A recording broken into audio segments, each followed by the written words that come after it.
So for today's video mga bossing ko, gagawa tayo ng crispy chicken feet mga bossing. Kain pati buto. Tingnan mo naman. Musok pa yan.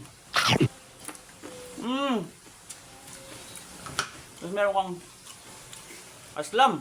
Suka ay. Ang lambot. So what's up nga mga bossing ko, panibagong araw, panibagong chicken feet na naman for today's video. So what's up nga mga bossing, for today's video igagayahin natin ang nagte-trending ngayon na chicken feet, kain pati mga buto mga bossing ko. Dito nga bumili lang tayo ng 1 kilong chicken feet sa palengke ng Pangpang mga bossing, at pagkatapos nga niya nililinisin lang natin yan at alisin lang natin ang mga kuko mga bossing ko. Actually pag bumili kayo sa palengke niyan mga bossing ko, pwede nyo naman palinis na yung kuko, patanggal nyo na mga bossing ko, pero kami ay nakalimutan namin patanggal iyan. At dito nga mga bossing ko, ibabanlawan lang natin yung ating chicken feet ng mabuti mga bossing ko, pagkatapos ilalagyan natin yan ng asin para matanggal yung mga lansa at mga dumi-dumi yan mga bossing ko, at kailangan nyo ang i-massage ng ganyan yan mga bossing ko. Okay lang naman kahit maraming asin yung ilagay nyo mga bossing ko, tapos pakalinisan nyo lang ng ganyan yan mga bossing ko. Tingnan nyo naman ginawa ko, minamassage ko pa yan para talaga manuot yung lasa sa loob mga bossing ko, at syempre para matanggal na rin yung kung anumang bakteryang naapakan ng chicken feet natin for today's video. Pasensya na ako sa boses ko mga bossing ko, at medyo pausa ko dahil kakagising ko lang mga bossing ko, at medyo matagal na rin ako hindi nakapag voiceover, kaya talagang hindi masyadong mapraktisado yung ating boss mga bossing. At dito nga mga bossing ko, bago natin pakuluan yung ating chicken feet, talagang pinamaltok ko muna yung mga butol-butol niyan mga bossing ko, para talagang pag nakuluan yan talagang malambot na malambot. Pagkatapos nga natin pamaltukin yung mga butol niyan mga bossing ko, hugasan pa natin, babanlawan pa natin yan. Actually 2 banlaw yan mga bossing ko. At pagkatapos ilalagay na natin ito sa ating pressure cooker mga bossing. Pagkalagay nga sa pressure cooker, ilalagyan natin yan ng asin mga bossing ko, kahit damihan nyo, at saka bawang mga bossing ko. Mas maraming bawang mas masarap nga yan mga bossing ko. Tapos nilagyan na rin natin yan ng paminta at dahon ng laurel mga bossing ko. Pagkatapos nilagyan natin ng 3 sandok ng tubig, yung medyo aapaw yung tubig mga bossing ko. Dito nga isinindihan na natin yung ating kalan mga bossing ko, at nilagay na natin yung ating pressure cooker. Sindihan lang natin yan sa malakas na apoy mga bossing ko hanggang kumulo mga bossing. At habang kumukulo nga yun mga bossing ko, para hindi kayo mainip, gumawa na muna tayo ng sausawan natin. Dito nga naghiwa lang ako ng sibuyas mga bossing ko, tapos naghiwa na rin ako dito ng siling labuyo mga bossing ko. Dahil talagang dito sa Pampanga mga bossing ko, pag may sili talaga ang sausawan, ni mga paurami ka ng kain talaga mga bossing. Tapos nga niyan nagdikdik lang ako ng ilang pirasong bawang mga bossing ko, at pagkatapos niyan minekos ko lang yan at goods na yan. Lagyan ko na rin yan ng paminta mga bossing ko. Pagkatapos syempre ilalagay natin ang napakasarap na suka ng dato puti mga bossing. Dato puti baka naman! So pagkatapos nga natin ilagay yung ating suka mga bossing ko, halu-haluin lang natin yan mga bossing. Actually nilagyan ko yan ng asukal, hindi ko lang napakita sa video mga bossing ko. At kung narinig nyo nga mga bossing ko, kumukulo na itong ating pressure cooker mga bossing ko. Pagkatapos yan ihinaan lang natin ang apoy niya mga bossing ko. 9:45 mga bossing, 2 oras nating pakukuluan yon sa mahinang apoy lang mga bossing ko. Tapos 9:45 pwede nating kunin yon. Okay? Many months later. So 9:45 na nga mga bossing ko, at 2 oras nang kumukulo itong ating chicken feet mga bossing. Pinatay ko na nga mga bossing ko yung apoy nun mga bossing ko, at wag na wag nyong bubuksan yun mga bossing ko, dahil mag-World War 3 mga bossing ko pag binuksan nyo yun.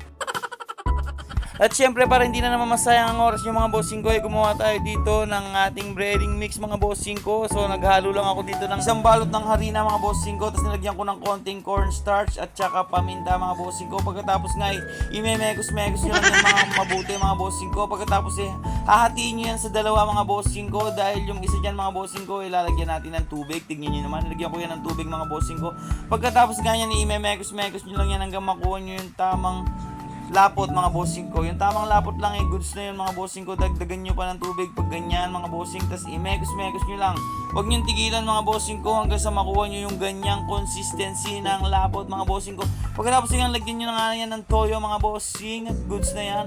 Okay lang naman kung walang toyo, pero gusto ko lang may toyo mga bossing ko. Pagkatapos magka-crack na tayo dito ng itlog. 2 itlog nga lang yung ginamit ko dyan mga bossing ko. Tapos minekos-mekos ko lang, babatiin ko lang yan hanggang maging ganyan. Kompleto na yung ating gagamitin mga bossing. At kapag ready na nga yan, di pa dyan natatapos mga bossing ko, dahil magre-ready kayo ng ice bath ng ating mga chicken feet. Talagang napaka-spoiled ng mga chicken feet. At kung makikita nyo nga mga bossing ko, talagang lantang-lanta na yung ating mga chicken feet mga bossing ko. Ikaw ba naman tapos mong i-massage, ipapakuluan ka ng 2 oras? At dito nga ilalagay natin yan sa ice bath mga bossing ko. Dahan-dahan lang dahil talagang malambot yan mga bossing ko. Tignan mo naman. Bukod nga sa malambot, may lasa na yan mga bossing ko dahil meron na yung timpla mga bossing. Pagkatapos nga alisin na natin yung tubig mga bossing ko. At alisin din natin yung mga yelo dyan mga bossing. So after nga nating mapatiktik yung tubig ng ating mga chicken feet mga bossing ko, inumpisahan ko nang balutin itong ating mga chicken feet mga bossing ko para maumpisa natin ang pagpiprito mga bossing. Dito nga una lang natin siyang i-dip sa ating wet na mixture mga bossing ko. Pagkatapos ilagay natin to sa binating itlog, tapos ilagay natin sa dry breading mix mga bossing ko. Tapos goods na yan mga bossing ko.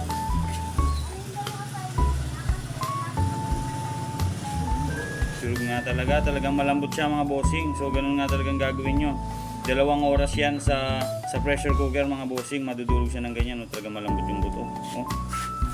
Nakita nyo naman mga bossing ko, napakalambot nung ating pinakuluan chicken feet mga bossing ko. 2 oras nating pinakuluan yan, kaya ganyan kalambot mga bossing ko. At kapag nga nabalot na natin lahat yan sa breading mix mga bossing ko, nagpapakulo na tayo dito ng mantika mga bossing ko para maprito na natin at natatakam na ako. Make sure nyo lang mga bossing ko na talagang mainit yung mantika bago nyo sila i-dip ng ganyan mga bossing ko. May kita nyo naman talagang kumukulo na yan mga bossing ko. Dahil mas maganda pag mainit na yung mantika mga bossing ko para perfect yung pagkakaprito ng ating mga chicken feet. Tignan nyo naman. Talagang medyo matrabaho nga lang yan mga bossing ko, pero yung resulta niyan mga bossing ko ay napaka-goods mga bossing. So mabilis nga lang yan magluto mga bossing ko. Pag medyo na golden brown na yung ating mga chicken feet, goods na yan mga bossing ko. Tingnan nyo naman, napaka-perfect ng pagkakaprito niyan mga bossing ko. At dito nga ay medyo golden brown na yung ating mga chicken feet, kaya hahanguin na natin yan mga bossing ko.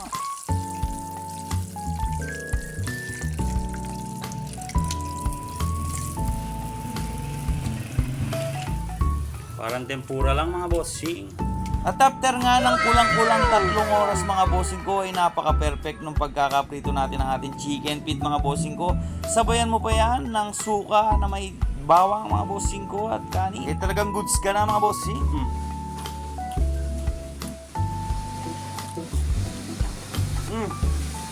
Walang tapon. Pati buto, kain.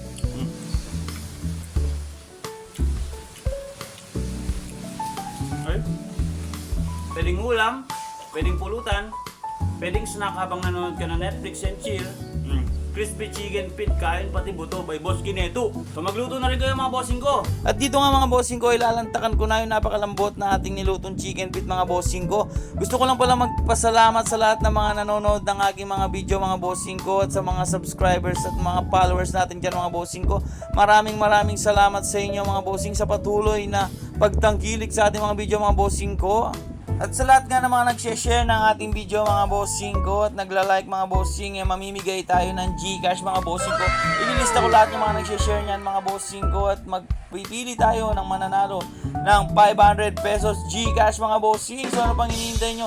Nanood ka lang, nag-share ka lang mga bossing ko at pwede ka pa manalo ng Gcash. So share na! Maluho kasi cool, medyo magasta. Mahilig kasi cool, yaman o masta. Sta